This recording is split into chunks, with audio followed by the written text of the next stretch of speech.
Sigurisht që vendet e Bashkimit Evropian, Europa në tërësi, përballet me një sfidë shumë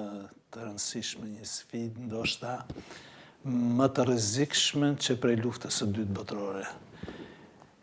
Agresioni ushtarak i Rusisë në Ukrainë në vitin 2022, domethënë para 3 vitesh në shkurt, ishte shkaku themelor i zgjimit evropian, sa i përket forcimit të mbrojtjes, të sigurisë, të kufive, por ajo çfarë deri tani ka përjetuar Europa ka qenë diçka jashtë normalitetit të dikurshëm të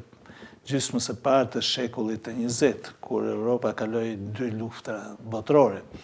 Prandaj dhe u duk sikur paqja është e përjetshme në Europë, në Bashkimin Evropian dhe në botë, dhe për pasojë europianët larguan vëmendjen nga rritja e buxhetit dhe aftësisë ushtarake për mbrojtjen e kufive të Europës, dhe sot gjenden një sfidë të shumëfishtë, jo vetëm në sfidën e përballjes me një agresor siç është Rusia, por gjenden edhe në përballë sfidës së vetvetes.